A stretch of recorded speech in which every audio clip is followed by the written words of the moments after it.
And we're back to another episode of Let's Play Wild Arms 3. I'm your host, the RPG Guy. Let's get to it. So first things first, we're going to do an upgrade here. We barely, I think, have enough to upgrade Jet or Clive. I'm going to probably upgrade Clive, because Jet has some functionality, and he gets his turns. When you commit Clive to a turn, you can't really change it very easily. Whereas Jet, you can have him do other things because he's faster. So yeah, we're going to let Clive get this very, very expensive upgrade. Whew, we got 25 bucks left. And yeah, that's just my rationale for it. And yeah, I know he has the least amount of HP right now, but that's okay. I think Clive has the best defense right now. Yes, he does. And his attack is 185. Alright. And we're just not a lucky group right now. With that said, we only have a little bit that we can spend. Not enough to get the Gela boost, so one more level we'll have access to Gela boost. I do not want to reduce either of those, so yeah, we'll wait for another level. Jet's sitting on none. Gallows.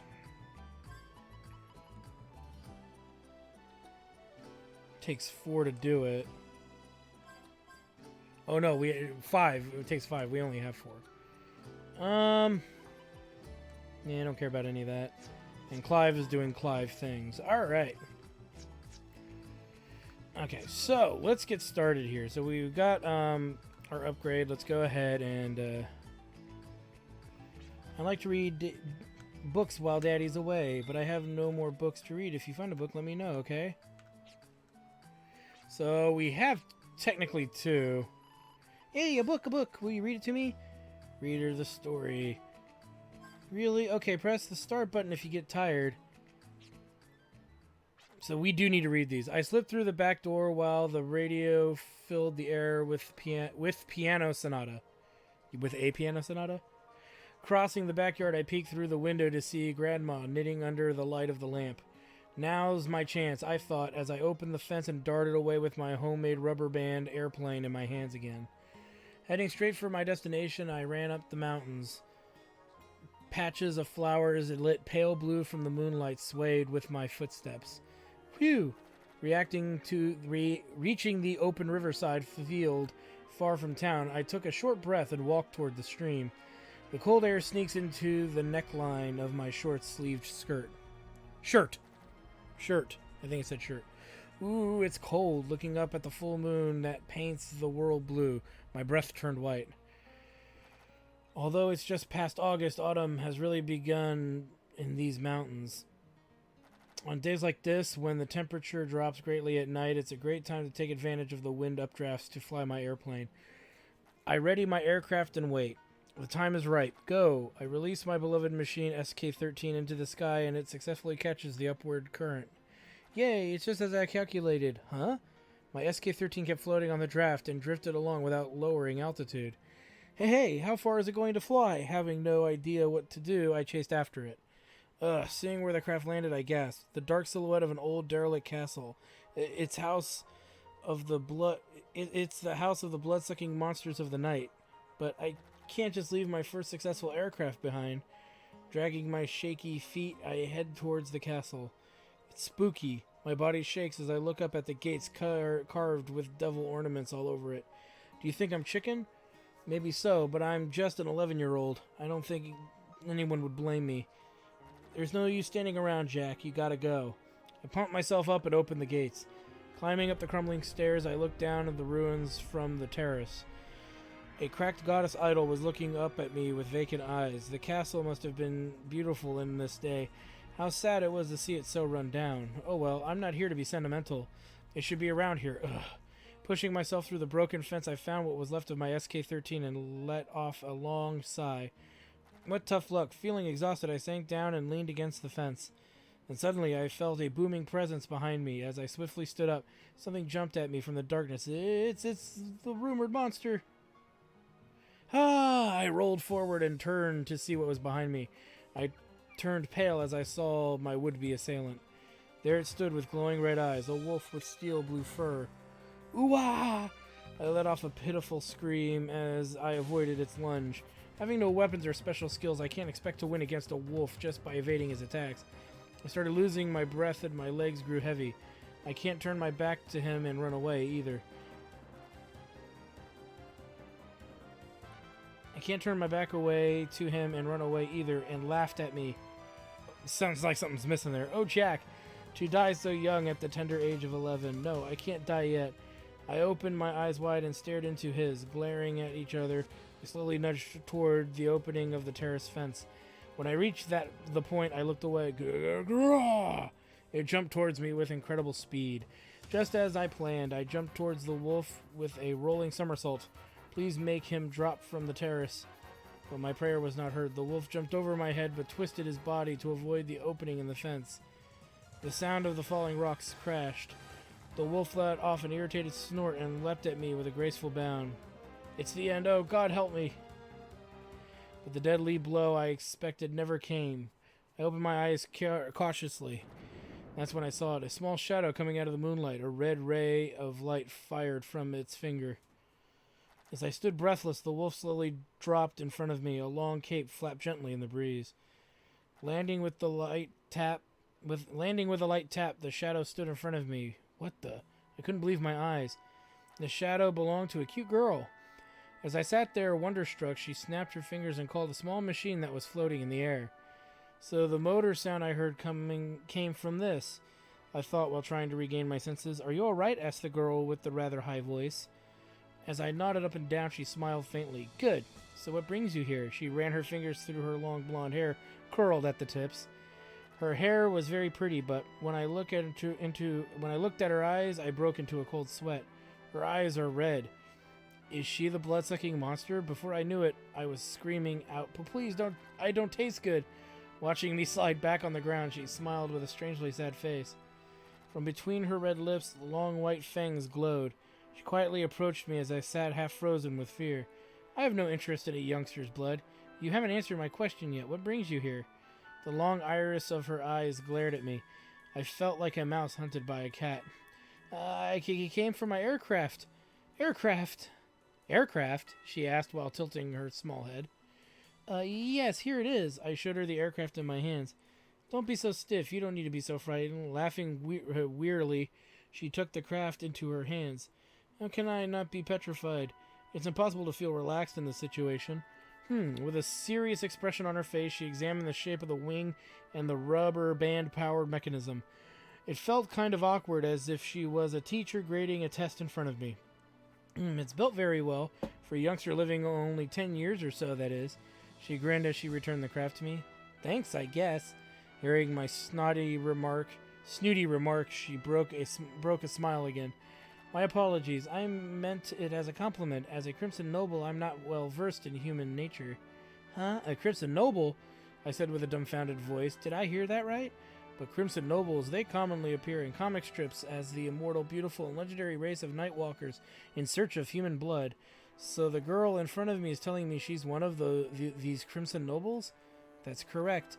Nodding with an air of arrogance, she indeed shows characteristics of the legendary Crimson Noble. So what do you intend to do with the craft? I wasn't about to tell her everything, but she did save my life, and I was quite rude to her, wasn't I? I was experimenting with it so I can one day make an aircraft large enough to soar in the sky with. I see, that is quite an ordeal, she said in a patronizing manner. What kind of answer is that? It's not like I'm doing this as a joke. Feeling flustered, my mouth slipped. It's not nice to laugh at someone's dream after you asked to hear about it. This was the first time I ever told this to anyone. Oh, I was not laughing at your dream. Then what's so funny? Without heeding to my question, here. Don't get so touchy. Perhaps I can help you achieve your dream. She then pressed a button on the mechanical band wrapped around her wrist. Wah! I screamed again, surprised much more than last time. I think even a grown-up would have screamed loudly at this one. The place that was a ruin just a second ago is now a shiny new castle. Holy jeepers! The girl held out her hand towards me and led me into the castle. Inside the castle were machines that I had never seen before. I was still stunned, but I followed her quietly. Passing through several rooms, she opened the double doors to a big room. Oh wow, the room was filled with books hundreds of times bigger than in the school library. This is incredible. I was awestruck. Oh shoot. We'll get back to that, sorry. I was trying to see if I could isolate the picture in the background.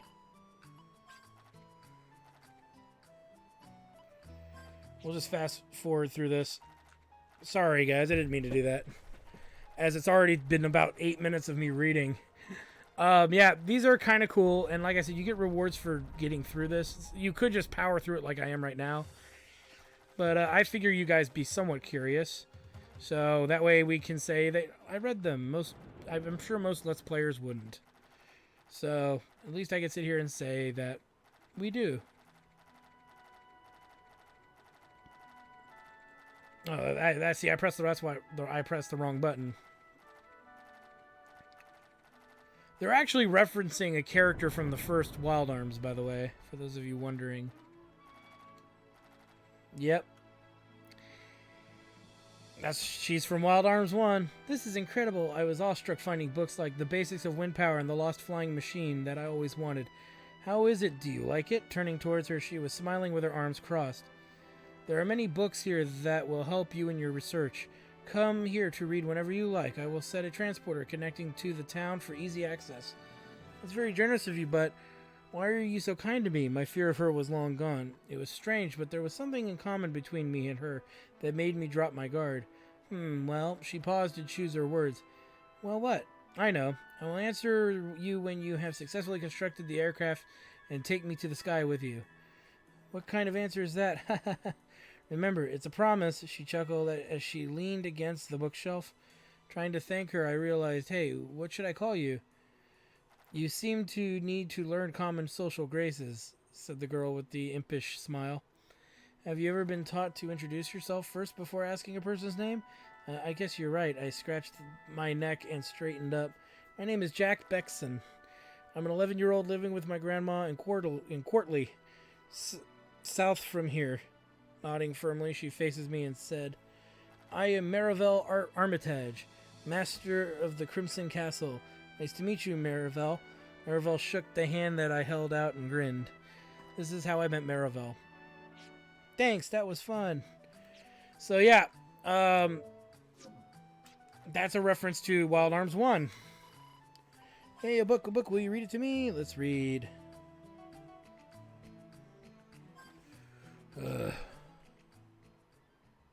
Chapter 2, Tea Time. My grandma had a habit of saying life is a strange thing, but it's very true. Even if the Crimson Noble legend is true that they are blood-feeding monsters, the castle library and the existence of Maribel was too tempting to resist. And the fact that all of this was my own secret made my heart dance.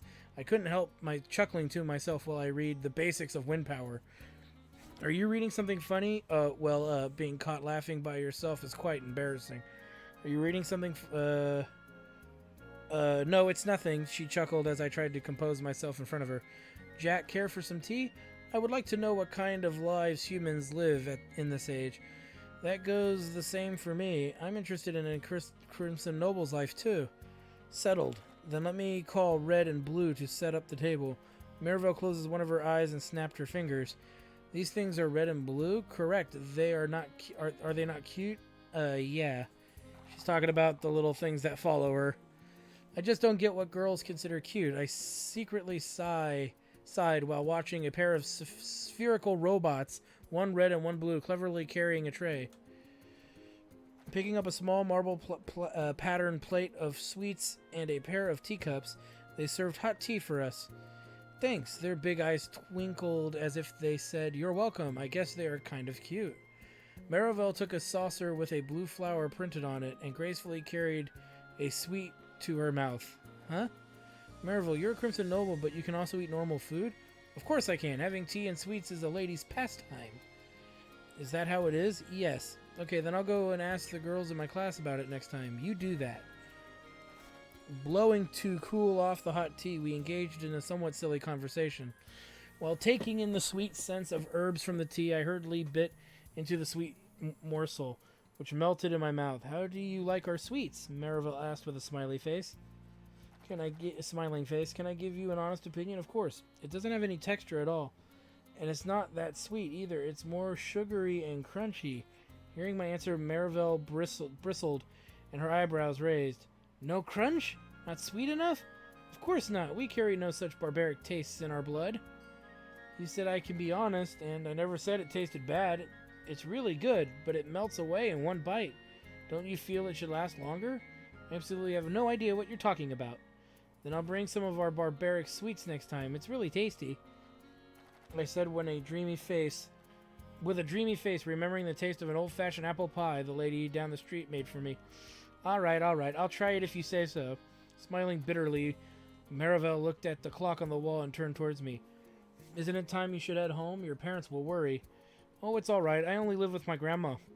Besides, she always says boys should be more adventurous. I tried to keep it cheerful, but her red eyes turned a little worried. I see. I'm sorry to hear that. Don't worry about it. I might have sounded rude, but I hate receiving sympathy.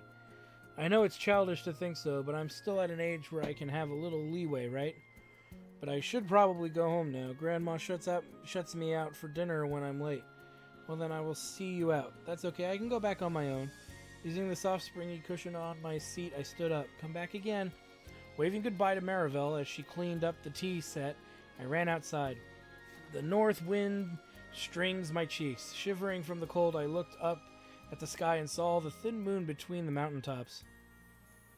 Oh no, Grandma, I said with a whimpering voice. I left late at night to Crimson Castle again, but she already found out when I came back and gave me a spanking. I forgot that Grandma sleeps early at night, but wakes up even earlier in the morning. Call me stupid. Eek! As I fell flat on my desk, a blue satin ribbon waved in front of me. Good morning, cursing silently in my head. I looked up at the cheerful voice. Just as I expected, there stood my only classmate of my age, Violetta Bubka. From the outside, she looks like a cute girl with her blonde hair and layered bob. She gets mad when I say it wrong. Matched with beautiful blue eyes. She moved from a big city last year to her father's hometown, Courtly, so she is way more elegant than other girls, but she has had an attitude from hell. Good morning, what is it? Violetta widened her nostrils as I answered in a snotty tone. Well, you're in a bad mood. Not nice to someone who brought you some big news. Let me guess, you bought a new ribbon or something, right? Violetta was a bit mad at my negligent attitude, but she said, hee, a transfer student of our age is coming today. That is big news. I straightened up and looked at Violetta. No kidding. Hey, so is the transfer student a he or a she? It's a girl as far as I can tell from the distance. She's too cute a girl to be a match for a monkey like you. I never asked you for anything like that. Sigh, a girl, huh? I was a little disappointed. If the new student was a boy, I could have made friends to work on the craft together. Contrary to what Violetta said, the student called in by the teacher was a boy, but... Wow. I saw why Violetta mistook him as a girl. Pretty green eyes, yet and a cute face, fair hands, and skin that hasn't seen much sun. What can I say? Give him some skirts and he'll look like a girl. I'm really disappointed. I don't think he's the type that will understand my love for aircrafts. Glancing over the class, with all the girls blushing and whispering, Violetta blushed up to her ears, with her mouth wide open. I've just felt dejected. He introduced himself with a tense voice. My name is Reese Farlane. Nice to meet you. Hi, Reese. What's your favorite hobby? Violetta raised her hand, still blushed. She's probably trying to impress him before the other girls snap out of their crush trance. I play violin and I enjoy reading. Whoa, he must be straight out of a romance novel. Ignoring the buzzing class, the teacher tells Reese to sit next to me and starts the lecture. She even whispers to me, look after him, understood? I don't mind, but how does Reese feel about it? I shook my head slightly and placed my textbook between me and Reese.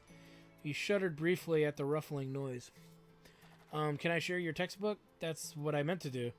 I nodded bluntly, keeping his distance as to not invade my space. He peeped into my textbook. You don't have to be so hesitant, Reese shudders his shoulders again. Yes, but this is my first time. What's your first time? This is getting to be like one of those late-night radio dramas. Well, I've never been to school before, huh? Where were you living before? Judging by his clothes and face, I can't believe he's from some backwater town without schools. Well, I never got to hear him finish his words. When I felt the sunlight from the window blocked, the teacher was standing there with a smirk on her face. No talking during class, boys. We hurriedly looked down at the textbook.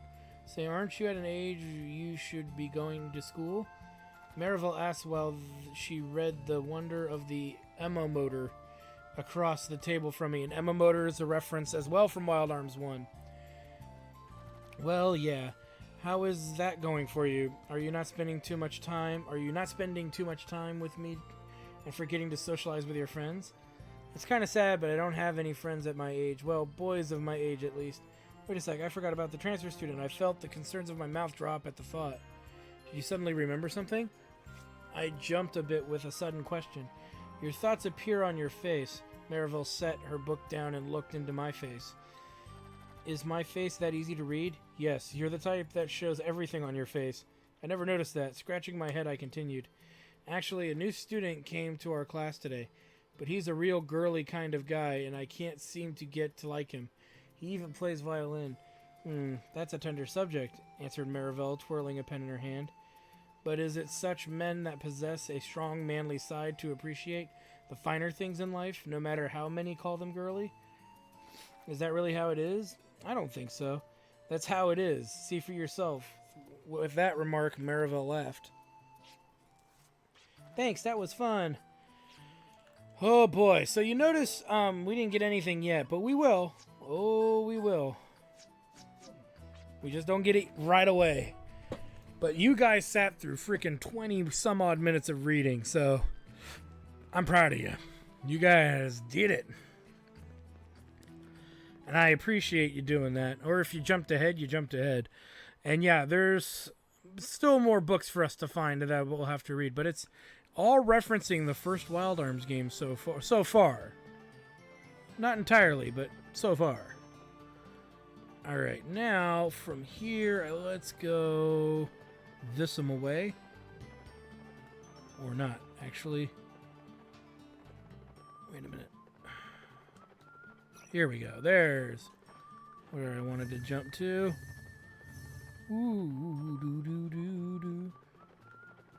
So if this is a long episode, I blame that massive amount of reading we had to do, but it needs to be done. Alright. Gemstone Caves. So Gemstone Cave's kind of weird, if it's what I remember it being, but I won't say anything more if it... yeah, it should be. This will make sense as we go through. It's beautiful, although it's rather cold. Yeah, you're right. There's no doubt about it. This place is cold as death. I can't feel the warmness in the air we usually get when we come in contact with the medium. It reminds me of a morgue, except much prettier. So, enemies in this area are interesting in a weird kind of way. What they will do is they attack each other as long as there's groups of them to attack each other. I know that sounds strange. Trust me, it makes sense. You'll see what I mean in a moment. So they usually won't attack you until there's only two types of enemies. You're seeing them both now. The one's a baboon and the other one is these dog things. These dog dudes will attack the baboon and the baboon will attack the dog things. As long as there are dog things there. Once you've actually killed all of that off, then they're going to start attacking your party, I believe. So the whole point here is just mowing them down. Here we go. So here's what I'm talking about. See? Because these animals are for some reason are at war with each other. So usually the best strategy is just to kill off whichever one has the majority.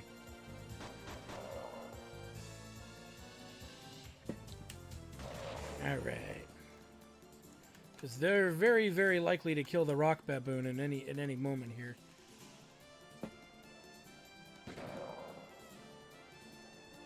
One down.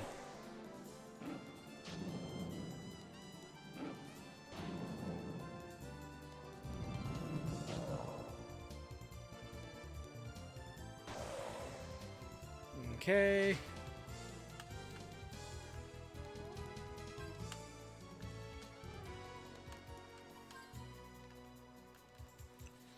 That should cover it.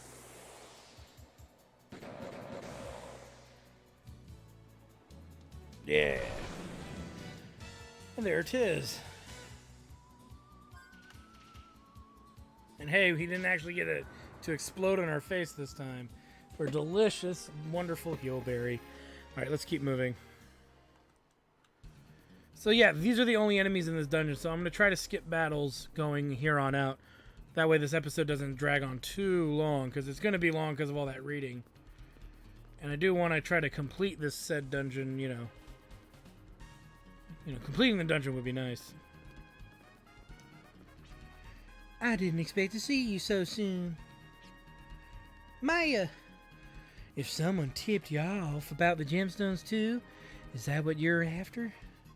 Yeah, but not for the same reason you are. You were always so vague. I didn't know what your intentions is, but one thing is for sure. You perpetually appear wherever I go and pester me. You might have an altruistic reason for being here, but if you get in our way, I won't hesitate to take you down. I just want to be true to myself and live honestly. I know you tried to stop me, but I want to know the truth behind this world. I want to solve its mysteries. I have to keep going in order to keep up with my father's trail. I want to research the gemstones found in the cave. These shards are pieces of the planet's existence. Despite your reasoning, you're still after the gems, which makes us enemies. Don't look at me like that. Didn't I tell you it'd be no holds barred the next time we meet? Well, see ya. You'd better hurry, or else all the gems will be mine. Sugar. Alright. So, really quick, I just want to double check on something.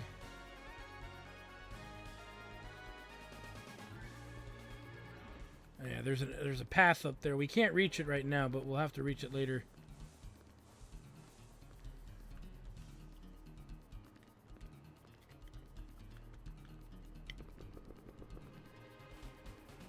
And boom goes the dynamite. And boom goes the battle. Alright, so we get 5,000 smackerinos. Let's keep moving.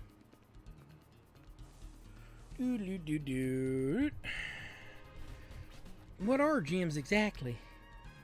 Gems are composed of life energy from the planet. This life energy can be likened to the blood of living organisms. This coagulation of the planet's lifeblood becomes what we know as gems. Then the more you know. Alright, up we go. We'll ignore that fight for now. Keep moving. We head right across where Maya was. We'll head over here. I just can't seem to get away from you. I can't believe how so much time, energy, and body fat can motivate you drifters this far. I'm really getting fed up. You really want some gems that badly? Then here's a present for you.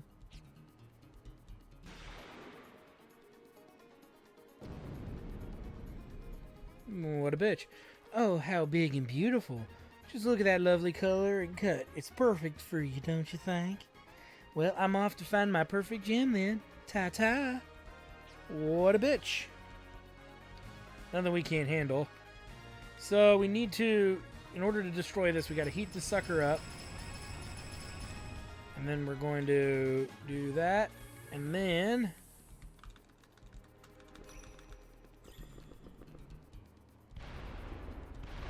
I screwed up.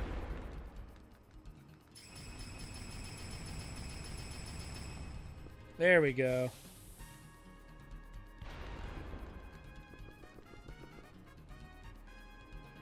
And it's open.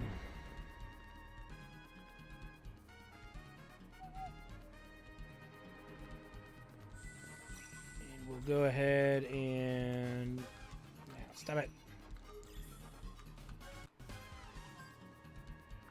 Get us a Gela card.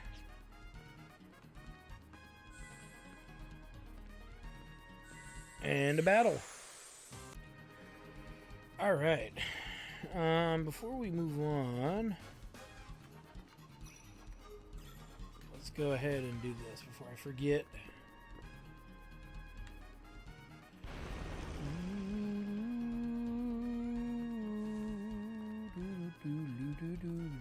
Okay, grab it.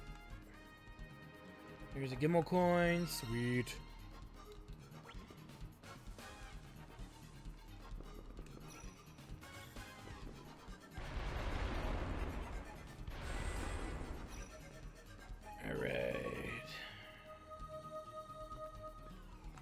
Vive fruit, which is nice.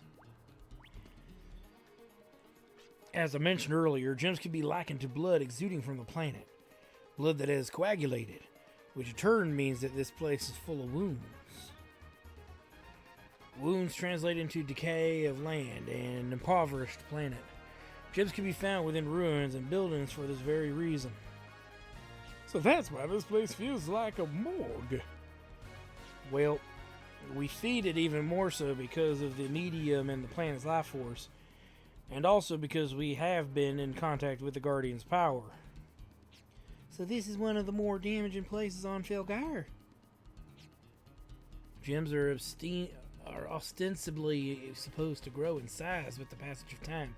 Even with a large quantity of gems in this cave, the actual size does not differ from other locations. Perhaps the professor's theory is true. It may seem preposterous, but there is evidence here to back it up. The more you know.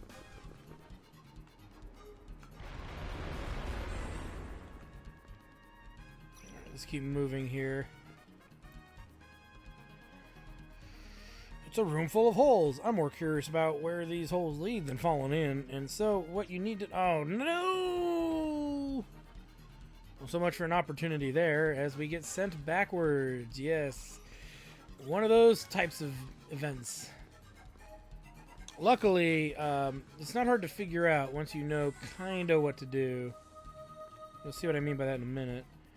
So, the holes that we're interested in, rise from your holes, people, are the ones that are really right here in the bottom section of the cave. I believe this is one. Yes, it is.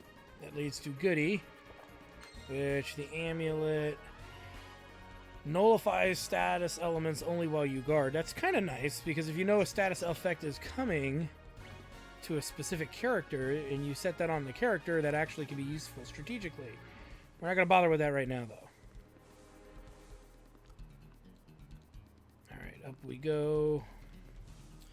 And then there's only one other hole worthy of our time and effort. I believe it's this one. And I believe I'm correct. Yes, I am. Ah! I don't get it. Why do I keep ending up in the same place? This mystical mega-sized gem is waiting for me to embrace it. I don't have time for this. Hey, that's not fair. How'd you get up there? I make a path that leads to the treasure, not you. Stay where you are. Don't move. Take a nap or something. Lock yourselves up somewhere. She's such a psycho. She doesn't seem to know her way around the caverns either, which means she won't be able to hinder our progress. I believe it is safe for us to now press on. To press on unmolested. Molested. Or so they say. Really quick.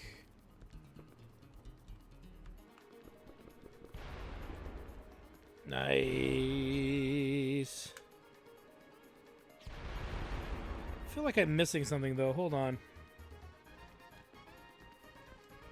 Hold your horses. I feel like I'm missing a chest or something. I am missing a chest. Whoa, that would have been bad. Oh, see, and I could have gotten it the whole time. I didn't think about it. Let's grab it now. Because it counts towards the chest count that we have to obtain. And remember, guys, there are places in the game we actually need to find our way back to at some point in order to get all the chests that we skipped over. So there will be a big chest cleanup at some point. Of, you know, massive amounts of backtracking. Alright, let's get moving. Alright, down we go. Now we're back on the right path. With all the treasure in tow, that is. Let's go through here. Stop where you are. You're not worthy of the gem. If you're going to give it your all, then I'll gladly accept your all, and then I'll crush you. Quit hiding, Maya. Show your face. Hiding? I wouldn't want you to think that. Fine, behold the true powers of Maya Schrodinger. The hell? I think I'm gonna puke.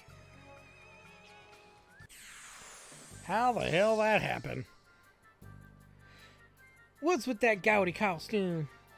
Surprise, this is my true power. The lady possesses supernatural powers which she can convert information into her own special abilities.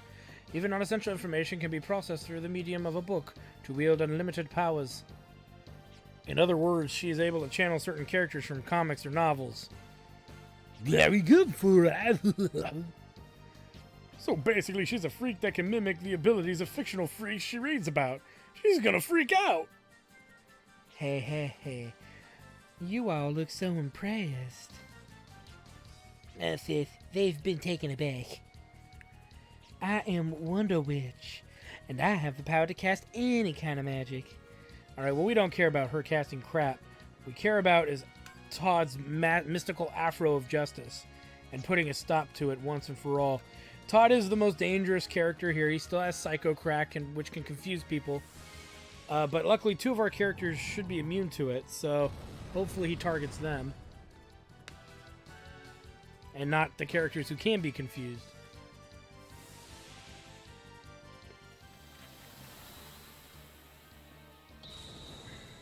Now, really, the other thing you need to know, too, is that Maya can actually use a full party eraser on us.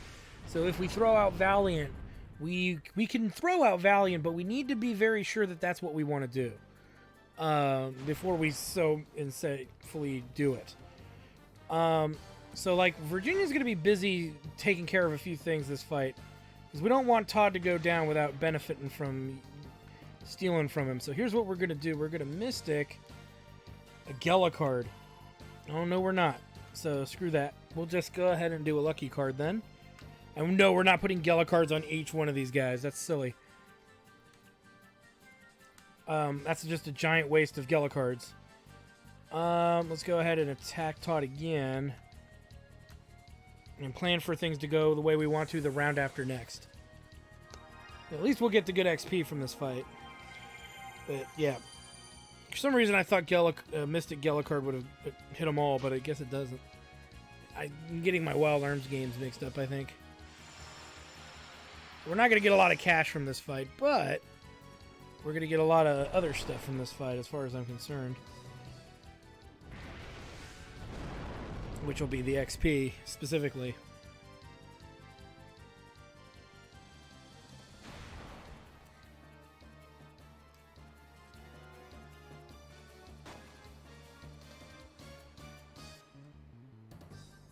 And he's still in it.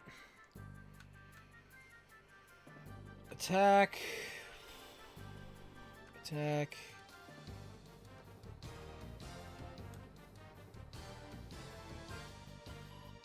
No, attack again. That way Clive will have a full clip. And that's a problem.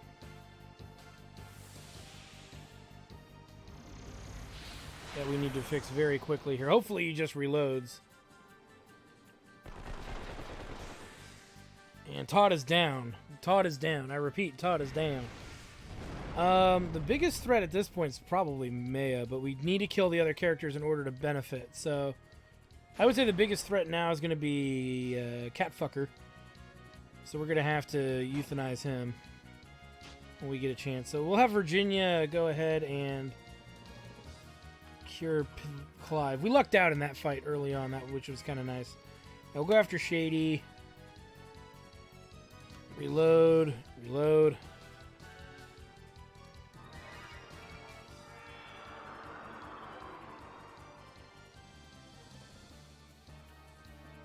She can reflect all she wants. We're not going to use magic, so there's no point.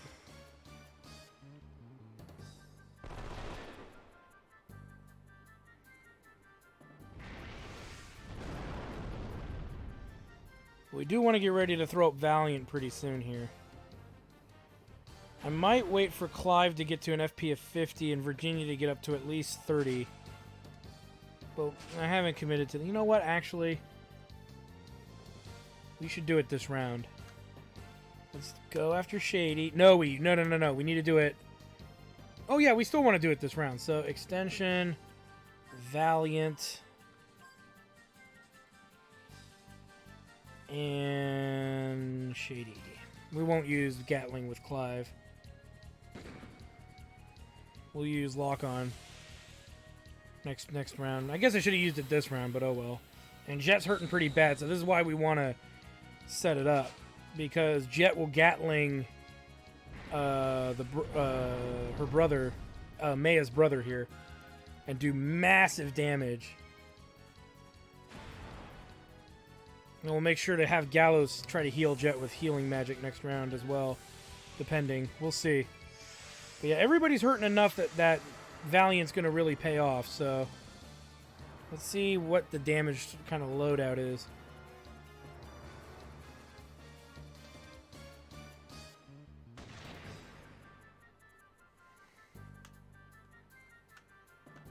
Let's do Gatling on Alfred. Heal Jet.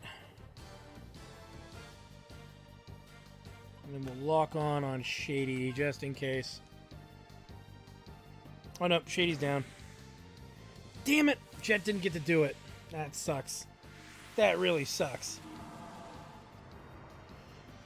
Because that would have been a cool thing for him to do. So we might have to change what we have Jet do. Well, it doesn't matter at this point. He's just going to do what he's going to do. Yeah, there it is. I thought she was just a little slower than that. We might have to decelerate her or something. But, nah, it's no point in bothering with it now. We'll just kill him outright.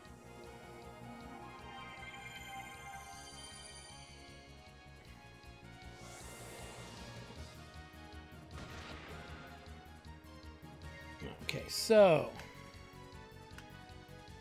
Again, gang up on Alfred.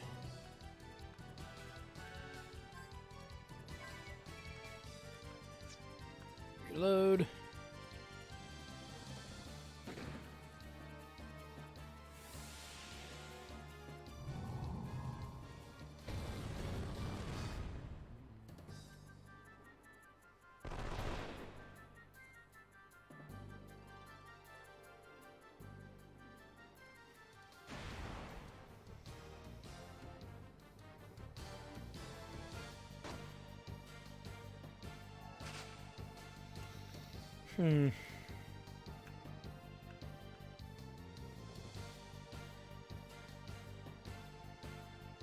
Get some healing to Jet.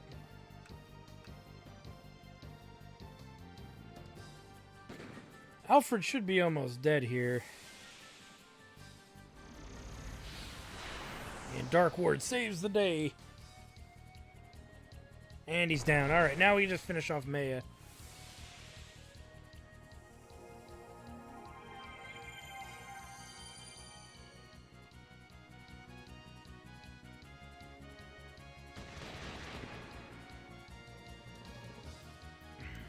Attack, reload, Valiant, lock on. And then next round, Virginia will release a Gatling if she's got enough rounds.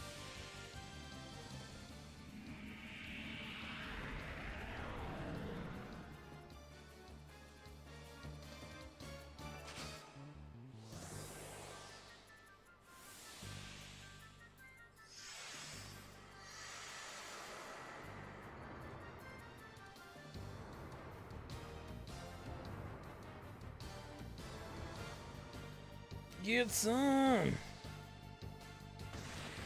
Pesky, aren't we? But how about some of this? Feel the might of my forbidden spell. No! And we get a duplicator for our trouble. And we get some pretty good Gala, and we get 4,800 XP plus a little bit more for Virginia. Which will be nice. Because that means everybody deliciously levels. With Virginia still pulling away from the pack. Which is good. It's a good thing that she's pulling away. Not here, Sith. We'll be buried alive if you catch something that powerful. We have only come here with the intent of research in mind, and it has proven fruitful, at least for us. If you're still interested in striking a vein, please proceed. We won't get in your way.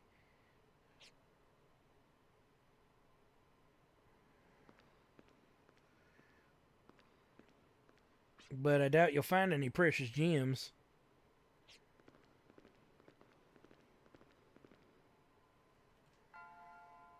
Huh? These are all just ordinary gems. We went through all that trouble to get here, and how did you know there weren't any special gems of value here? Answer me. We've all been deluded. It was a big misunderstanding on all our parts. You mean we've been had? Maybe so. We and everyone on this planet have been deluded. Yes, I believe the professor's theory is correct. If that is the case, what is the truth? Then let me ask you something. So what drives you to face danger?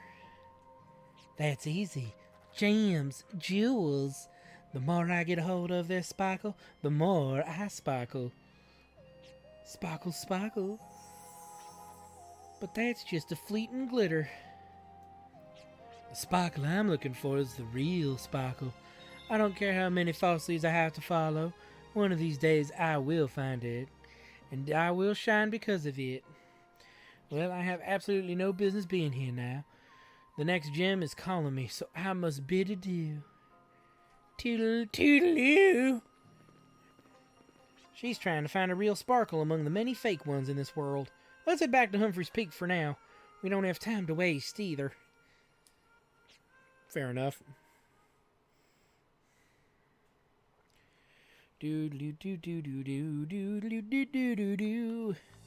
So let's get back on our wild stallion. And let's head back to Humphrey's Peak. As opposed to Humphrey's Bogart. Don't bogart that joint, my friend. Please pass it over to my friend. Alright, here we go. So yeah, I didn't make a lot of money in that dungeon, but that's just kind of the way it goes.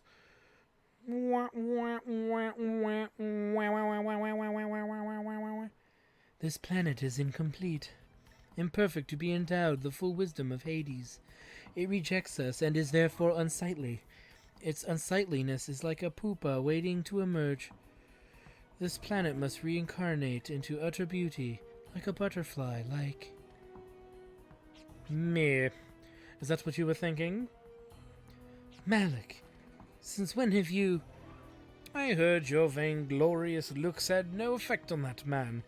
I think I liked the old you better.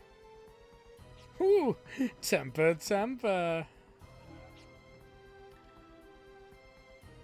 It is not very admirable of you to use the wisdom of Hades for your own personal matters, like resurrecting the dead, a spin-off of life control technology. You think I haven't noticed? I apologize. I said a little too much, and I didn't mean to hide my experiment from you either. I was going to let you know after I made more progress. There's no need for the three of us to quarrel. We all strive for the same goal. Our goal to recreate the entity of life we call Filgaia. Ever since we were evolved by the wisdom of Hades, the environment of this planet is too much of a burden on us. That is why we must carry out the terraforming, to alter the make of the environment using the wisdom of Hades to evolve this planet into Terra, a planet that is suited for us. And by doing so, we are also promoting the analysis and practice of the lost wisdom from the information library Hades. We will be in charge of this lost technology of the gods. This has been a long-cherished ambition for us as disciples. However, should our plans fail, we will be nothing but an alien element to this life entity we call Filgaia. The planet will no doubt deem us as parasites and begin to cleanse itself in order to exterminate us. Our deaths would not simply be our own, but the stagnation of evolution. In other words, the end of the human race. The future is meant for the evolved. We are the ones worthy, the only ones worthy. That is why we must evolve Felgaia into a form suited just for us. This is the dark spear that points to Felgaia's future and ours. Melody, accompany Asgard and eliminate those unwanted drifters. Yes, sir. Yes, my master. It speaks. The internal Gemini circuit enables him to learn, and the evolutionary analogism gives him the ability to reason. Looks like they are beginning to take effect. Accumulating past battle data and analyzing the proper action to take is what forms his simulated spirit. So if the Gemini circuit is his soul, then all the data he collects can be likened to his memories. Depending on the type of data he gathers, he may even form emotions one day. This isn't my field, but very interesting indeed. The formation of memories. Malik, continue with the download. I want you to bring up the schedule by 7 steps. 7 steps? Sir, why the rush? Is there a problem? I have just received word from Balaz. Janus has stored the extracted Guardian life energy into his own body. Janus has reached his final level. His motive or ours. If we don't act now, the future may fall into the hands of one with unsuitable ambitions. Reep deep deep.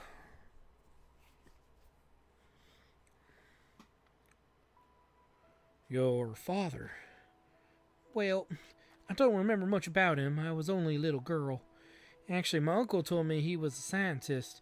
You know, looking back, the only memories I have of father are him teaching me how to handle arms. If that photo is indeed the Council of Seven, or if it is somehow connected to the prophets, it may have something to do with the mysteries of the world. Just as my professor, Catherine's father, did. Perhaps they were looking for the mystery behind Felgaia's decay. And your professor's a scientist too. Yes. He was in search of Felgaia's memories so that he might track down the cause behind the planet's decay. He passed away several years ago during an accident. It was all my fault. Listen, I'm sorry. You told us this story before. I'm sorry I brought it up. Please, don't worry. It'll just make us more uncomfortable. Yeah, that's all in the past now. And there's nothing more pointless than dwelling on the past. Just because you don't have any memories doesn't give you the right to say such cruel things. Look who's talking.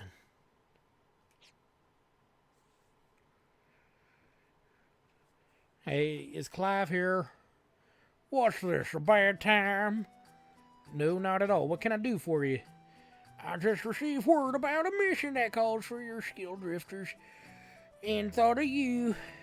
If you're busy, I could come back later. True.